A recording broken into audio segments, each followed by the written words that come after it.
Premier Companies. Ryan, how are you doing today? Doing great. How are you so far? Doing great. Good. Hey, we got Glenn Longabaugh back in the studio with us again. He's back. He loves it. He's addicted to being in person. And he's got these groupies that follow him along everywhere he goes. Really, I don't see these groupies. I forget. What do you call them? Not homies. Peeps. Peeps. That's what it is. Peeps. Yes. It's not even Easter, he has. Yeah, I don't think that has anything to do with the podcast. I think that's I was talking about the local service. Oh, okay. All right, well. These are my peeps. Well, Glenn, you just got back from vacation, and when you go on vacation, you do interesting things. So tell us where'd you go and what did you do? Yeah, so this year, feeling a little more mortal than usual, we actually drew a tag for central Utah and hunted what's called the Central Mountains Manatee, which is part of the Wasatch Range. A tag for what? It was a tag for mule deer, archery mule deer, and it was a great experience. I went with a friend of mine. We used to hunt together out west almost every year, and then as we've gotten older, he doesn't go to the mountains as often, and oftentimes I'll go with other folks, but it's probably been 10 or 12 years since we've hunted together in the mountains, and it was really a good time. That looked like a pretty tall hill that you sent me that picture from. What was that? What was the altitude? Yeah, so the morning that I texted you those photographs was a morning that we left really early trying to get up on top of Heliotrope, and I think it's just shy of 11,000 feet, or just right at 11,000 feet on the highest part. And anyway, it was a big climb. We had been spotting mule deer going across this high alpine meadow, trying to get into the black timber, and eventually what they do is they work their way up. You know, so these high alpine mule deer are almost like a totally different species than hunting mule deer other places, right? So you'll hunt mule deer in subalpine areas where there's quakies and even all the way down in the oak brush. You can kill mule deer. In fact, you'll kill some of the biggest mule deer in desert type environments, right? But there's something about these high alpine muleys where they basically live at or near timberline most of their lives, and where they bed and where they live is just such an unusual spot, and it's just grueling, right? You'll hardly make one of these kind of hunts that you don't come back feeling a little bit mortal. And you do it old school, right? You use the bow and arrows and sure. Well, I mean, we're using compound bows and so it's modern archery equipment. But yeah, it's just really fun. It's part of it is the chance, because if to kill a big mule deer is really difficult. It's easy to kill a mule deer. It's hard to kill a really big mule deer, and then to kill a really big mule deer at altitude in these high alpine situations is just another feather in your cap. So it's really not about, everybody thinks it's just about going out there and killing anything. It's ultimately almost like a spiritual pilgrimage, right? And it's a unique place. I think I sent you a photograph of a mountain lion we'd seen the morning before. Yeah. And that's one of the reasons why these deer have adapted this particular behavior of wanting to live in the highest, most open places. Now, they'll find a spruce tree or maybe some boysenberry bushes or something to bed in to try to stay out of the sun. But oftentimes they will bed either on the side of a cliff or underneath of overhangs in these most inhospitable places. And the main reason is because is what I sent you a picture of. There's these big kitties out there that love to eat mule deer, and I think they're a little more efficient than what Rodney and I were, right? I think they would eat other things too, and you're out there with a bow and arrow and a pocket knife. Yeah, no. I don't like to think of being that vulnerable, but there was one night that I went over to the place where I went over by myself to that spot where the cat was. And because that's a good idea. Smart, yeah, there. Yeah. Well, I wonder if he's that there. adds credibility to the rest of the podcast on anything you say. So, in my haste, because you're always running behind, right? In my haste, I took off that evening and left my pack behind. Well, my pack had my headlamp in it, and so when I came out of there, I tried to stay till almost dark because that's when the mule deer typically get active. Because big alpine muleys, they just never let the light of day hit them. They're almost like little vampires, they're very conscious of where the sun is and whether they're in bright light or not. And I got to admit that on the way out of there, I I had to be conscious not to look over my shoulder. And by the time I got out of there, I was moving along pretty good. And I might have been humming before I got back to the open meadow. I can imagine. Let them know that I wasn't something they could eat. Because I'm pretty safe. I figure I'm pretty old, and I'll stick with bass fishing. Yes. no, really. Ow, I got a hook in my finger. Yeah, right. No, the predators are probably the least of your worries. The biggest worry, like I said, it's kind of a spiritual. I say that because there's nothing will make you feel more mortal, especially I'm 60 years old now. And when I was younger, I knew it used to kick my butt because we'd go backpack into wilderness areas. And this wasn't quite as remote of area. But, I mean, there's something about taking off before daylight in the morning, trying to get to these deer that are oftentimes, 1,000 or 1,500 feet above where you start. And you're trying to get there before it gets light in the morning so you can get ahead of them. And your heart's pounding, and you're just wondering how good a shape you're really in, right? And of course, the other thing to remember is there's not going to be any.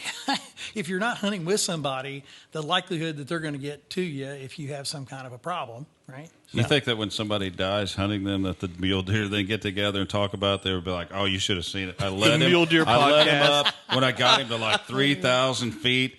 Oh, we lost him. And that's kitty, when he keeled over. Remember the kitty when he snuck up on that guy? Yeah, and then the mountain lion got him. He was humming. Yeah. So, But okay, back to crops, or start with crops. sure. So we're at timestamp us a little bit. We're mid-September, and 2022, and getting ready for our harvest. Sure. And we're as volatile as the season's been. We're in pretty good shape. We've got a pretty good harvest coming.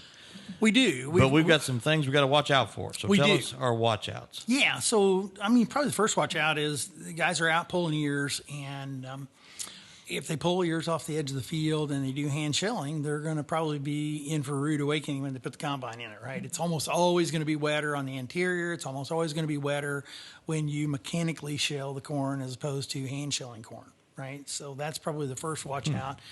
The other watch out, I was in some corn day before yesterday and was doing some hand shelling and pulling ears back, and I noticed quite a bit of damage left over. It's the remnants of what was earworm damage, right? And so if you grew sweet corn this year, you probably noticed you had a lot of earworm problems in your sweet corn. That's not proprietary to sweet corn, right? Even field corn is still pretty susceptible to corn earworm, right? Corn earworm is really hard to control. Most of the BT traits, I mean, there are new BT traits that work better, right? So there's a VIP protein trait called Viptera from Syngenta.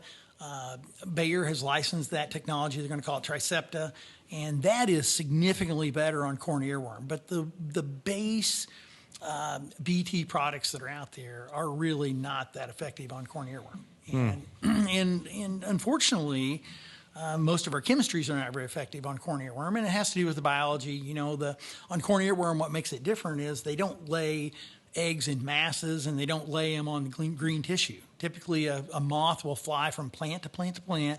She will lay a single egg on the silks. That egg will hatch into a larvae, and that larvae will immediately start feeding and go in underneath the shuck. And once he gets underneath the shuck, you can't control him. The other thing is when we use typically just straight up pyrethrins, right, they have larvicidal activity, but they are not ovolarvicidal. So there are some newer technologies, the Coragen, I think Corteva calls theirs Coragen, FMC maybe has that technology also. Syngenta has it. They pre-mix it with Warrior lambda-cyhalothrin. It's called Besiege. And what it is this chlorantraniliprole is the active ingredient. And it actually doesn't just have larvicidal activity, it has ovolarvicidal activity. So it will What is that? It means it will kill the eggs as well as the larvae, right? And so as effective as it is, believe it or not, we have guys who use it on sweet corn that still have corn earworm problems, right? So the trait will be, ultimately, if there's a holy grail for corn earworm, it will be the trait. And the reason why I bring up corn earworm is, ultimately what I want to talk about is not the damage that corn earworm does. I mean, every time they take a couple kernels off, right, they're reducing a bushel at the kind of populations we're planting. But it's the frass, it's the environment they leave behind, right? Typically, the adult will lay an egg, the egg will hatch, the larvae will crawl down underneath the shuck. If more than one hatch, or there's maybe two earworms lay eggs on the same plant, the one that typically is the biggest, the one that has the advantage, will eat the other corn earworm. That's why you rarely find more than one corn earworm per plant, right? They're actually cannibalistic. Where if you have western bean cutworm, you could have multiple larvae per ear. But we don't have a lot of western bean cutworm here. Our biggest problem is still corn earworm. And again, the biggest problem with corn earworm is not the damage that they do directly, it's the indirect damage. So as they feed through the kernels, right, they open that plant up, they make a lesion, and what they leave behind, the technical term is frass, right? It's bug shit. And that, I got to give you something to bleep, right? Yeah. You guys want something to bleep every week. Yeah. And so this frass, if you think about it, is about... You're too kind. Well, it's kind of partially digested plant material, right? And this partially digested plant material is just the perfect medium for ear diseases to set up housekeeping. And so that's really what I wanted to get to, is we have this frequency this year of corn earworm that's fairly high, and what they leave behind, and especially when you have wet falls or wet summers, right? So during grain fill, not only did we have this partially digested ear that, you know, is now a lesion, is now a perfect medium for disease, we also had another favorable environmental condition, which is lots of rainfall, right? And these ears are pretty upright, so you get lots of moisture down in there. And the result is you just have a plethora of corn diseases set up housekeeping, ear diseases. So the earworm's bad, but what they cause is worse. Yeah, in my mind, I think it's worse, right? Because not only do we lose kernels, we also lose quality. Now, these diseases fall into a couple different buckets, right? Ryan, I know that you're very familiar with non-toxigenic organisms, right? Sure. That would be things. Really? What? Really? Yeah. Well, he's our guest. I'm going to let him talk about it. Why'd we have him if I was going to be the one talking about it? Yeah. So when you think about non-toxigenic organisms, think about things like Diplodia, right? So Diplodia does not have to have corn earworm feeding to set up housekeeping. Diplodia typically starts when we have dry conditions during flowering, followed by wetter conditions. And Diplodia is kind of a whitish gray mycelium, ear rot, if you will, that grows between the kernels. And oftentimes if you have Diplodia, when you get to harvest, the kernels will be discolored. It'll look like they're kind of got this chalky... They look mummified. Yeah, it's kind of a mummified Yeah. look. And the kernels have almost no test weight then, right? Because they've died prematurely, and this pathogen, this fungi, is basically making a living off of the starch that the kernel was supposed to be storing away for the embryo of that particular kernel. The nutshell is, though, that is not a toxigenic organism. That is non-toxigenic. So in other words, it doesn't produce these mycotoxins.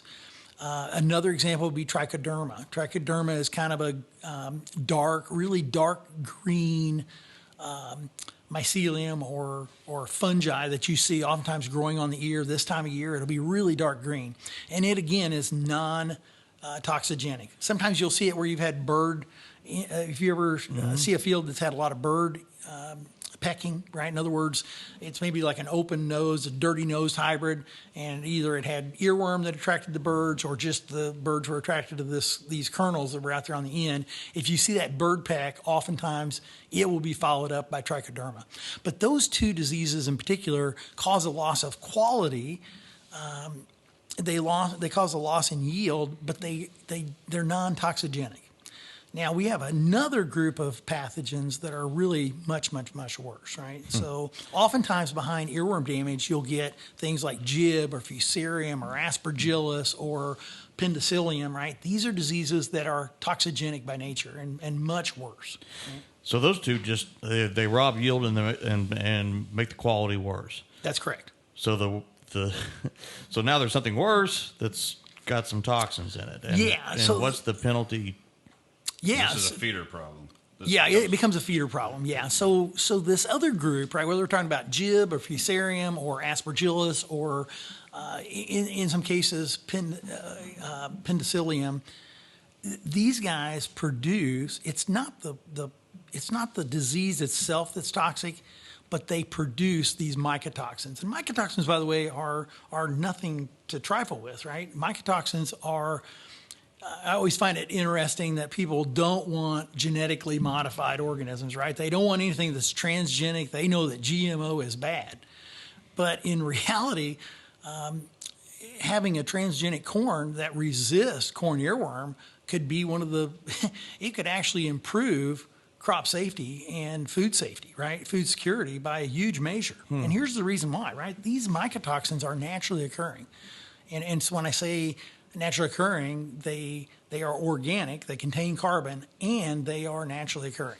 So when you plant a non-GMO crop and it's unprotected and you don't spray insecticides on it and you end up having aspergillus, for example, which produces an aflatoxin, a mycotoxin called aflatoxin, parts per million can cause monogastric animals to abort their offspring, right? So if we're talking about bears, hogs, people, anything that has a single stomach that is they can make a living off of that grain is potentially at risk of aborting their young, even at parts per million. I mean, wow. Mycotoxins as a group are some of the most toxic substances known to man. And oh, by the way, they're naturally occurring, right? They are organic. They are organic compounds. They contain carbon and are pretty powerful. Right, so if we start down the list, right, we have when you see a pinkish, when you see an ear rot that is kind of whitish pink at the top, or maybe even bright pink at the upper part of the ear, that's probably gibberella, right? And a cousin to it, right? And you guys are familiar with gib. It's actually a fusarium pathogen, but we do differentiate it because it is a little different than just straight up fusarium. But it produces deoxynivalenol, and deoxynivalenol is more commonly referred to as vomitoxin. So it's one that is, if you see that, then you know that you've got a toxigenic ear mold. You probably need to get it harvested earlier rather than delaying harvest. You need to put heat on it to try to denature the pathogen, right? You won't denature the molecule, the mycotoxin, but what you will do is you'll denature the organism so it doesn't continue to produce more mycotoxin in the bin, right? Because most of these are storage diseases. There's fusarium, right? Fusarium is typically at the base of the ear. It also will be light colored to kind of a pinkish color, white to pink.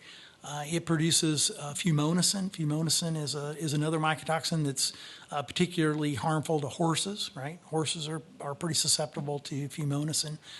The one that is probably the most damning of all the mycotoxins comes from an organism called Aspergillus flavus. And we oftentimes see this on dry years and years when we have corn earworm. And it'll be as opposed to being pink, it will be a light yellowish green color, and it'll be real fluffy. This time of year, it'll still be bright green, and it'll look really loose and fluffy. And later in the year, as the crop senesces, it will start to look like you just smeared mud down the side of the ear. And oftentimes you'll see sprouted kernels coming from that also. And so it's another one that is, aflatoxin at parts per million can cause hogs to abort. So that's why I know Ryan over here, being our resident swine expert, is familiar with that. Don't save him. Don't. What? But I think we know that now non-toxinogenics are not the ones that we're worried about. That's just yield only and some quality. That's right. But these toxinogenic ones are a problem. That's right. I could have told you that. But the consumer never he sees outranks it. You, so I'm gonna try Thank to. you. Yeah. Way to leave me out there, wingman. How's that feel not having friends? So there is one other one, and I have seen it this year already, and that's penicillium. And penicillium does produce mycotoxins. They're not quite as bad as the others. But penicillium, you will notice it's kind of a bluish green, right? So oftentimes whenever people see a green mold on the ear, they're like, oh my gosh, I got aflatoxin, right? I've got aspergillus and I've got aflatoxin and I'm going to sell this crop. And that's really that's the problem, right? Is it's not just around yield loss and quality loss, but now it can be a deal where you can't even sell the crop, right? So that's why it's really important that growers get out, scout fields, look for these organisms, and if they have one that's toxigenic, right? If it's pink or it's yellowish green, or bluish green, right, then you probably need to think about harvesting that earlier, harvest it with some moisture, dry it with high heat, or move it on down the road where somebody else will dry it with high heat, and then can blend it off after they've killed that particular organism. Because these are storage diseases. Oftentimes they'll get worse in the bin if you don't halt that by arresting it with high temperatures. What's the mitigation? How do we prevent this? Roll the clock back, and so we're doing all these aerial applications or ground applications, late applications of fungicides with insecticides. Does that help? Even though, yeah, I mean, we're going to kill some portion, right? If the moths are exposed to those pyrethrins, it'll kill lepidopteran moths pretty quickly. Using maybe one of the things we're going to have to do in the future, if we know we have high moth flights of corn earworm, we probably need to start using more of that chlorantraniliprole molecule, right, which is a active ingredient in coragen or besiege. There's some other there's some other versions of that chemistry that are sold for vegetable crops that are probably too expensive for row crops. But if this becomes a more regular problem, we need to either up our game on making chemical applications, or we need to adopt the trait, right? This VIP 3A, that particular event, I helped launch that years ago with Syngenta, and I'm telling you, it is head and shoulders better than the other BT products. But all BT products are better than no BT, right? So I find it interesting that, we have folks from urban environments that really don't know much about the, crop production, that are willing to cast doubt on the food security of these genetically modified crops, right? And if you think about BT corn in general, what it is it's where we've modified corn to produce a particular protein that's normally found in a bacteria called Bacillus thuringiensis, right? So that bacteria produces this particular protein that makes one order of insects sick at their stomach. In other words, it constipates them. And it's a very simple protein. We basically isolated that gene, modified the corn so that it produces this particular protein, so that then the insects get sick when they feed on this corn. And what's funny to me is that out of all the years we've had BT corn, there's not one documented case of even it being an allergen, right? So it's not even an allergen, and yet folks that know little or nothing about it want to cast doubt on genetically modified crops, and yet they're more than willing to eat organically grown crops that could very easily contain mycotoxins, which are crazy, toxic, right? Hey, we have our next episode lined up. We're going to talk about all the things that are GMO that people probably don't realize. That's right. That'd be a good topic. We really should. Absolutely. Because, they have such a negative connotation to them that day to day. Even some of them are life saving products, such as medicines. Yeah, absolutely. Wow, that'd be a good one. Yep. We'll have you back again. Well, I'm not sure I'm an expert on all that, but you can use enough big words that. Who's going to question you? Well, that's not the goal. Maybe we should go back talking about mule deer hunting. But well, let's segue into the how do we prioritize this on this harvest? What do we do? You had mentioned that we need to get some of these out of the field, or what's all the factors that we need to take into consideration on which fields to harvest first? Yeah, that's great. So, I hadn't really thought about this this morning. I've been thinking about other things on the way over here, but I can tell you it comes down to this, right? If you obviously have mycotoxin contamination, that's a field that I would put that's a field that I would want to start with. The other thing that growers often don't do is they're very conscious of where they started planting and where they finished planting. And they think that it's this chronologic game that I'm going to start where I started planting. That's where I'm going to start harvesting. And I'm just going to go through the pecking order. When in reality, we probably should use scouting and use, maybe some competitive intelligence to make better decisions about where we go with the harvester, right? Oftentimes, if you go out after plants senesce, right, when I say they senesce, they black layer. Plants are typically pretty green, right? You may have some browning on the shuck, which is the way it should naturally senesce. But at that point, you're at probably 35, 40% moisture. This time of year, you may start out even drying it more than a point per day. But, today with the cool temperatures, we'd be lucky to dry a point per day. And so once you get black layered and you've had a week, black layer plus a week, you're probably looking at corn in the upper 20s. And then you're going to gain maybe 3/4 to a point each day as long as we have dry conditions and have temperatures. So, by the way, sometimes having a rainfall event will actually cause corn to dry a little quicker, right? And but what I would discourage growers to do is just going at it in the same order that you planted it, right? We should be out there probably doing push tests, right? Some corns, when they senesce, have very weak ankles. In other words, down there in the bottom part of the stalk, especially with this rain that we had during grain fill, those plants have done everything possible to move and partition as much photosynthate as they possibly can into that ear. That means the ear is big and heavy, right?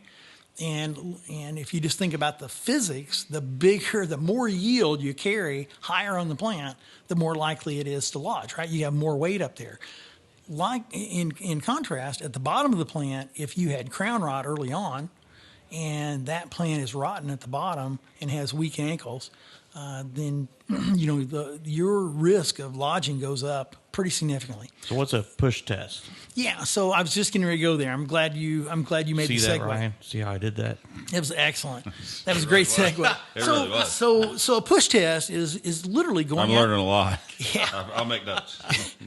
So a push test is just going out in the field and it's trying to evaluate whether the crop's going to stand any kind of wind event, right? So you go along and you push the plant at about ear height, right? And this year that's probably going to be a little lower because we accumulated GDDs early on fairly slow.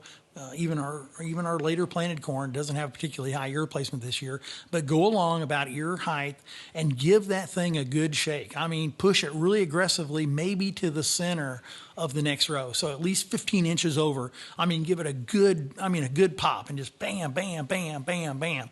I'd typically do about 20 plants, right?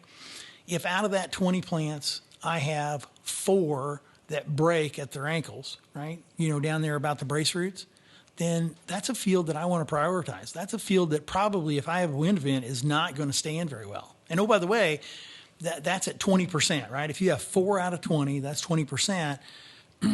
That wind event may come 2 weeks down the road. 2 weeks down the road, that might be more like 50%. If you've ever harvested down corn, it is a nightmare, right? I mean, it's most growers' worst nightmare is harvesting down corn. There's nothing more fun than shelling corn when it's standing, and there's nothing more unfun than shelling corn when it's not standing. Yep. So do they do this not on the outside rows? No. It needs to be in the interior of the field. And there are a couple of reasons for that. One, the corn will be farther along on the edges of the field. The corn will typically be shorter statured at the edge of the field because it's not competed so well for light. Typically, there's more voids. There's a reduced population on the edges of the field. You get out in the middle of the field where you have really uniform stands and you have typically taller plants, then you're going to have a better idea of what kind of standability you're going to have out of that crop. All right. So that's what I would do. I would, manage your stocks like stocks, right? If you see something that's at risk, then that's the one you go after, not just do it in return order.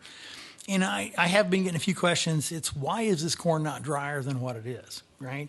And part of that is we did accumulate GDDs early, rather slowly, right? I wouldn't say it was crazy suboptimal, but it certainly wasn't 2019, right?